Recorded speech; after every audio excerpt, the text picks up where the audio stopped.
உங்க உணவகம் நல்லா ஓடுற மாதிரி தெரியுதா? நிறைய கூட்டம், நல்ல விற்பனை, ஆனா லாபம் எங்க போச்சுன்னு தெரியலையா? பல சமயங்கள்ல நம்ம கண் முன்னாடி பார்க்கிற விஷயங்கள் நிஜமான நிலையை மறைச்சிடும். ஒரு உணவகத்தை வெறும் உணர்ச்சியால் நடத்த முடியாது. அதுக்கு பின்னாடி உறுதியான டேட்டா தேவை. அந்த டேட்டாவுக்கு முதுகெலும்பாக நிக்கிறது தான் கேபிஐ.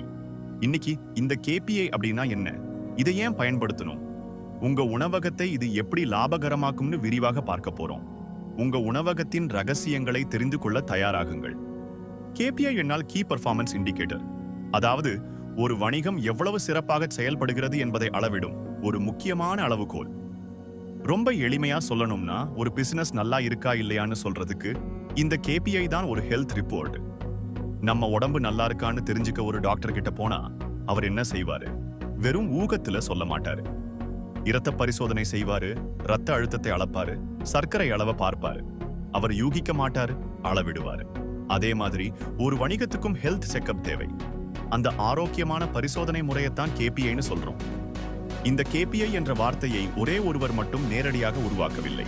ஆனால் நவீன செயல்திறன் அளவீட்டு முறைக்கு ஒரு வலுவான அடித்தளத்தை போட்டவர் மேலாண்மை சிந்தனையாளர் பீட்டர் ட்ரக்கர். 1950களில் அவர் மேலாண்மை நோக்கங்கள் மூலம் மேனேஜ்மெண்ட் பை ஆப்ஜெக்டிவ்ஸ் என்ற ஒரு புதிய கருத்தை அறிமுகப்படுத்தினார். அவர் சொன்ன ஒரு வலிமையான வரி, what gets measured gets managed. அதாவது, நம்ம அளவிடாத ஒரு விஷயத்தை நம்மளால் கட்டுப்படுத்த முடியாது. எதை நம்மால் கட்டுப்படுத்த முடியாதோ அது வளரவும் வளராது. அப்போ கேபிஐ ஏன் இவ்வளவு தேவைப்பட்டது? வணிக உரிமையாளர்களுக்கு ஒரு அடிப்படையான கேள்வி இருந்தது, நாம் வளர்கிறோமா இல்லையா? இந்த கேள்விக்கான பதில் உணர்வுகளால் இல்லாமல் உண்மையான டேட்டா மூலம் தேவைப்பட்டது. உணர்வுகளை வைத்து முடிவெடுத்தால் வணிகம் ஒரு கட்டத்தில் உணர்ச்சி வசப்பட்டு சரிந்துவிடும். ஆனால் டேட்டாவை வைத்து முடிவெடுத்தால் வணிகம் ஒழுங்கமைக்கப்பட்டு பெரிய அளவில் வளரும்.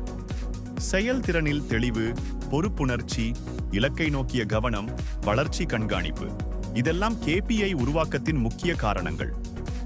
இப்போ ஒரு உணவக உதாரணத்தை பார்ப்போம். உங்களுடைய தினசரி விற்பனை இலக்கு 1 லட்சம் ரூபாய் என்று வைத்துக் கொள்வோம். ஆனால் உண்மையில் நீங்கள் 82,000 ரூபாய் மட்டுமே விற்றிருக்கிறீர்கள். அப்போ உங்கள் இலக்கு அடையப்பட்ட சதவீதம் 82%. ஒரு தொழில்முறை மேலாளர் இந்த அறிக்கையை பார்த்தவுடன் என்ன கேட்பாரு? ஏன் 18% குறைந்தது? வாடிக்கையாளர்களின் வருகை குறைவா? ஒரு பில்லுக்கு உண்டான சராசரி மதிப்பு குறைவா? இல்ல, உணவை சிபாரிசு செய்து விற்கும் பழக்கம் சரியாக நடக்கலையா? இப்படி பல கேள்விகள் பிறக்கும். இதுதான் கேபிஐயின் சக்தி. இன்னொரு உதாரணம், உங்களுடைய உணவுக்கான செலவு ஃபுட் காஸ்ட் இலக்கு 35% என்று வைத்துக் கொள்வோம். ஆனால் உண்மையில் அது 41% ஆக இருக்கிறது. இதன் அர்த்தம் என்ன? சமையலறையில் உணவுப் பொருட்கள் வீணாகிறதா? ஒரு உணவிற்கு கொடுக்கப்படும் அளவு கட்டுப்பாடு, போர்ஷன் கண்ட்ரோல் சரியாக இல்லையா? அல்லது உணவுப் பொருட்களை அதிக விலைக்கு வாங்குகிறோமா? இந்த மாதிரி கேள்விகள் எழுந்து பிரச்சனையின் மூல காரணத்தை தேட வைக்கும். ஊழியர்களுக்கான செலவு இலக்கு 18% ஆக இருக்கும்போது அது 24% ஆக இருந்தால், அப்போ தேவைக்கு அதிகமான பணியாளர்கள் இருக்கலாம், அவர்களுடைய உற்பத்தி திறன் குறைவாக இருக்கலாம், அல்லது விற்பனைக்கு ஏற்ற சரியான ஆள் பலம் திட்டமில்லை என்று அர்த்தம்.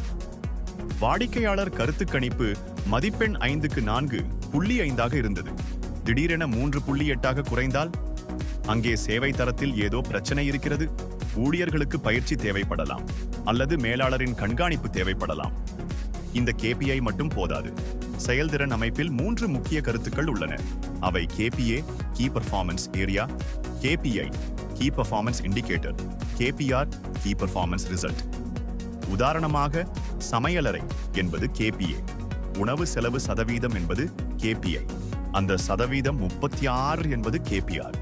இந்த 3ம் சேர்ந்துதான் ஒரு முழுமையான படத்தை காட்டுகின்றன. இன்றைய நிலையில் கேபிஐ வெறும் எக்ஸல் ஷீட்களில் மட்டும் இல்லை. பிஓஎஸ் சிஸ்டம்கள், இஆர்பி மென்பொருட்கள், பவர் பிஐ டாஷ்போர்டுகள் மற்றும் நிகழ்நேர பகுப்பாய்வு கருவிகள் என தொழில்நுட்பம் பல மடங்கு வளர்ந்துவிட்டது. ஒரு நவீன உணவகத்திற்கு கேபிஐ இல்லை என்றால் அது கண்களை கட்டிக்கொண்டு வண்டி ஓட்டுவதற்கு சமம். கூட்டம் இருந்தாலும் லாபம் இல்லாமல் போகலாம். விற்பனை சிறப்பாக இருந்தாலும் பணம் புழங்குவதில் பிரச்சனை வரலாம். ஒரு மேலாளருக்கு 2 வழிகள் உள்ளன: யூகத்தின் அடிப்படையிலான மேலாண்மை அல்லது டேட்டா அடிப்படையிலான மேலாண்மை. யூகத்தின் அடிப்படையிலான மேலாளர் என்ன சொல்வார்?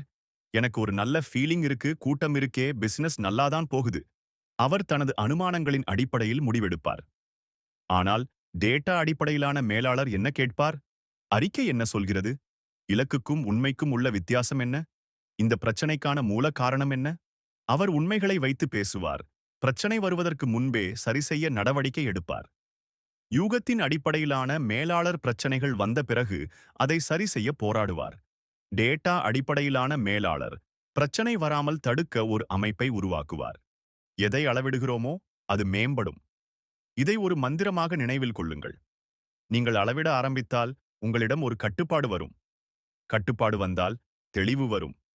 தெளிவு வந்தால் லாபம் தானாகவே வரும். லாபம் வந்தால் வளர்ச்சி தானாகவே தொடரும். இந்த வீடியோ உங்களுக்கு பயனுள்ளதாக இருந்தால் லைக் செய்யுங்கள், பகிருங்கள் மற்றும் எங்கள் சேனலுக்கு சப்ஸ்கிரைப் செய்யுங்கள்.